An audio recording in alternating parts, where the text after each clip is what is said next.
Hello, my ATS chuletas y chuletones. Welcome to another episode of ATS Fully Engaged Battlefield Walkarounds.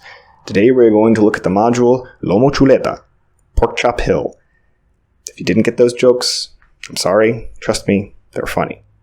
Pork chop is a funny word in English. It's a funny word in Spanish, so we're going with it. Also, there are Colombians in this module, so I feel it's justified. All jokes aside, let's get to the module. Now we're looking at the late Korean War, which is very exciting to me, as I'm a known and avowed post-World War II fanatic. And this is actually a period of the Korean War that's not covered too terribly much. You've got lots of games on the first year, you've got OCS Korea, you've got Korean Fire and Ice, you've got the Joe Valkoski, the Korean War, and okay, well, those are all operational games, and you don't want to play trench warfare. That's what World War I games are for, of course, where nothing happens, duh. But we've got tactical games too, but all of them are, Chosun Reservoir.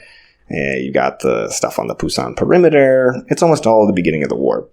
So this is one of the few that's at the end of the war in 1953.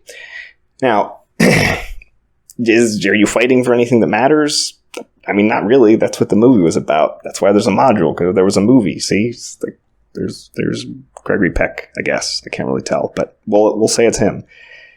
The point is, there's, the wars, you're fighting for inches and better bargaining position and all that good stuff. But at the tactical level, you still have to meet your objectives. So you can still have lots and lots and lots of fun. So let's see what all the fun is about and what else you will need to play this bad boy. So just to clarify the historical situation, that was a lot of rambling about nothing, but basically this is the static phase of the war where the Chinese and the UN, okay, excuse me, sorry, Commonwealth and ties and everyone, etc. This is the phase where everyone's dug in and facing each other, and they're doing lots of raids and artillery bombardments, but there aren't huge movements in the line, there aren't major offensives and that sort of thing. This particular situation is those aforementioned Colombians were guarding a listening outpost, not actually on Pork Chop Hill, but near it. It's sort of a warning outpost. And they didn't do a great job, so they got overrun, which allowed the Chinese to then attack Pork Chop Hill and take it, and then back and forth, and blah, blah, blah. Okay, so that is the historical situation. As for what the module comes with, we have this lovely insert, which actually is not just an insert, because it has stuff. These are just examples, so you got your line of sight example over here, and barrage example over here, which we'll get into in a little bit. I actually like that a lot better. I don't love it as Mark. I'm with Mark, buddy. I don't love when they have the battlefield walkaround or other important information on there, because it's just hard. I like to back up everything, and it's harder to scan those. But I do like having other useful stuff there that stays with the game. That's pretty nifty. We've got a map. We have 4 map panels. Oops. Excellent chem work, for which I'm famous. It's not too big. I'd say it's around the normal 22 by 34 inch core game map. So we'll talk about the details of the map here briefly, if I can fix my camera. Just know that it's not too big. It's set-upable, if that's a word. We have the actual battlefield walkaround that comes in the module, 2 pages, or 4 pages. 4 pages? 2 pages front and back. We've got scenarios. Now, there are 4 scenario cards. They don't go up to 8. If you'll notice, the longest night bonus is to, where does it say it? No, maybe it doesn't say it. Where does it say it? Well, I can't see where it says it on here, but the point is, this is not actually to be used. Oh, there it says it. This is to be used with the Toktung Pass map. So you'd use, I guess, the counters from here, the army and the Chinese Communist forces, and then you use the map from Toktung. So it's really you have 7 modules. This is a Toktung Pass. The counters are easy to come by. The map is not. You can't supplement. You can't substitute for the map. So you will need that to play these. But you get 7 scenarios. We've already over the insert. You get something. I can't read my own notes. 2 counter sheets. Now, we have a rule, an unwritten rule at ATSFE that we don't do battlefield walkarounds on modules that we've punched. Why do we have this rule? I have no idea. It doesn't really make any sense because these aren't unboxings or unbaggings. We think unbaggings, unboxings are pretty silly. They make sense in the case of critical hit products because you just, life is like a box of chocolates. You just never quite know what you're going to get. So it's important so you can see the components, you can see what you need, more importantly, what you don't. Yeah, what you need, more importantly. But it's not meant to be salivate over the cool components. Like, that's not what we're about. So it doesn't really matter if it's punched. Just know that there are 2 counter sheets, and they come with all the combat counters you need to play, which is lovely. They're the identical counter sheet, and there are some scenarios with quite a few squads, so you do need both. You could also theoretically use different U.S. Army counters, of course. For the Chinese, they do have the ones from the Tong Pass. The Tong Pass does not come with updated counters. It comes with the old counters from the original Tong Pass. But they do have more modern ones or whatever. If you want winterized guys and you like the new art, they have Marines which we didn't use for here, but they have the CCF. So you could use those if you wanted. And you might want to because this one comes with TT counters tabletop. So these are the small ones. I'm not yet in an age bracket of wargamers where I can't see counters that are tiny, so I'm fine with it. I don't care if they're not all the exact same size. I mean, sometimes it's a little silly if you've got, a bunker or whatever, it's not the TT size and it looks a little bit silly or it falls over very easily. But at the end of the day, it's a game. I have fun playing the game.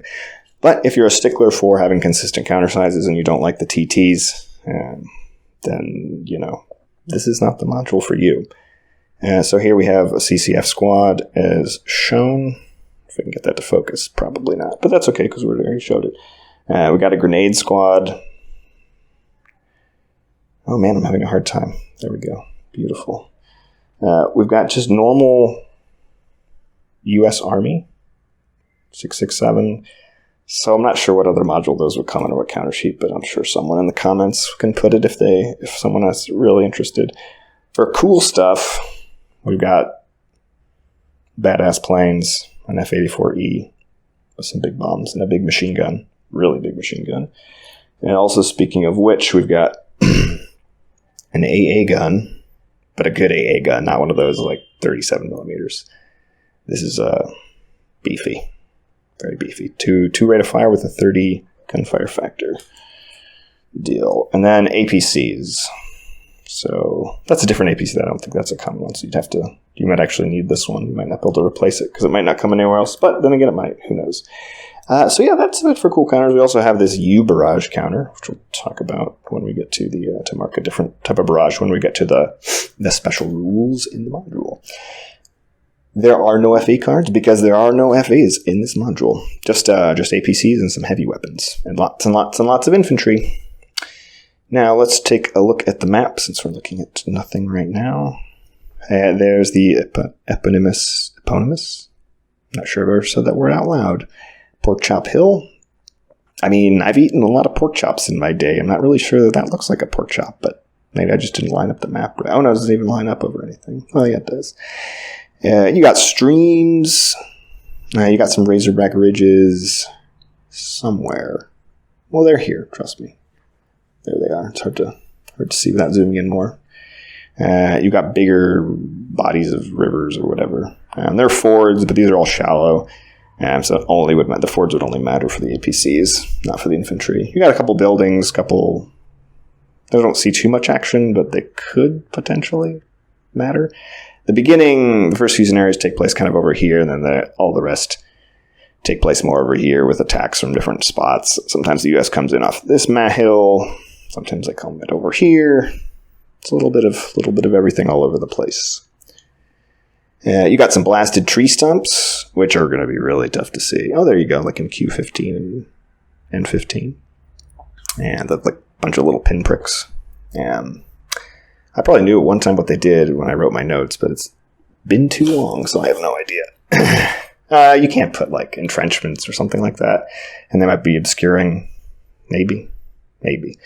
But yeah, there's a lot of elevation change, as you can probably guess from the different colors. It goes from very light green. Actually, the dark green, I think, is the lowest. And then working back up to lighter greens and then up to the browns. That goes from -3 to +4. So you're going to have some line of sight to deal with if you like that sort of thing. And there are no on-map hedgehogs, actually, which this is kind of cool to explain that the commanders would just... Whoever was in charge of the hill would just sort of throw out their defenses willy-nilly, sometimes according to military principle, sometimes not. So you can basically... you can play better than the real-life commanders did and actually put your hedgehogs in places that make sense, which is good. So I think that's it for the map. You've got you got some special rules. You got some of the special rules that I don't like. You got all the normal stuff for CCF, like grenade squads and buglers and commissars and all that good stuff. I like that stuff. You got some of the stuff that makes the CCF worse. You got the US. If they're in pillboxes or bunkers, automatically have courage, which, as I've said before, I don't like that sort of... I don't generally like courage being used as a design for effect sort of crutch for the design of scenarios. Sometimes it works. Some of the older stuff that Devin did and that Andre did, actually. I mean, I'm not brown-nosing those guys that we interviewed, but I think everyone can agree that their scenarios are tight and well play-tested and interesting, and they use leaders that provide courage and units that get courage. So that's, I'm not saying it can't be done well, but it's, especially because so much of this one revolves around attacking fixed defenses. So that's a pretty big deal. The other one that I'm, I don't know about is the Chinese getting eliminated if they're broken and enemy unit is adjacent. Just so many opportunities for gaminess there. And for the US player to just keep a squad back and then sprint him all over the map. You can avoid collateral fire too, because he doesn't have to enter the hex, he just has to get adjacent. And I've actually played this one a fair amount, but it was after I'd taken a long hiatus, so I'd forgotten a lot of the rules, and I don't think I was playing it correctly a lot of the times. So I can't really say about the balance or if those rules work out or not, but there you go. You do get those U barrages, the US does, which is basically, instead of having like a line, you get a U. I read the rules, and I've read the rules multiple times. They're never quite clear, but that's fair because I've never actually used a barrage as far as I remember. So maybe I should do a normal barrage first before I try and figure that out. Some other modern stuff, they've got phones and radios. I guess you could have phones in a World War II module. I don't know why they don't, but that gives a bonus on your battery contact roll. And the radio is the same thing, except you can carry it. That's definitely not World War II. That's definitely Korea. So that's pretty cool. As for scenarios, infantry, baby, infantry. You got some APCs, you got some H weapons, you got those fantastic AA gun, machine guns. But yeah, it's mostly lots and lots of squads duking it out. You have 3 night scenarios. You've got lots of scenarios with OBA. You've got a few small scenarios. You've got maybe 1 or 2 medium, depending on how you define it. And then you've got 2 big ones and then 1 really big one. Let's see where it is. Loss of the outpost. That's not it. Last attack on Pork Chop Hill. So I won't show the whole thing, but you got 40 CCF squads and 25 US squads, which is, to me, especially on this map, that's quite large. That's actually a night scenario, so, lots of close-in fighting. Sounds like even more disadvantage for the CCF. Although, there's no morale support range beyond the immediate hex, so I don't know if the CCF would be affected by that. It's not actually clear from the rules if they would. It seems like they wouldn't, but just as adjacent doesn't actually say anything about MSR, so. A question for Ray, no doubt. And apart from that, the quality of the scenarios is a lot of other the initial ones where the Colombians get knocked off the hill and their own little hill. Several of the scenarios are you're attacking and defending, which is really cool. So if you can imagine, and maybe I should have set this up, but you've got you have bunkers and pillboxes up here and hedgehogs up there, as the Americans say, and then you'll have a line here of other bunkers and pillboxes, hedgehogs, with the Chinese attacking, and they have to take the hill.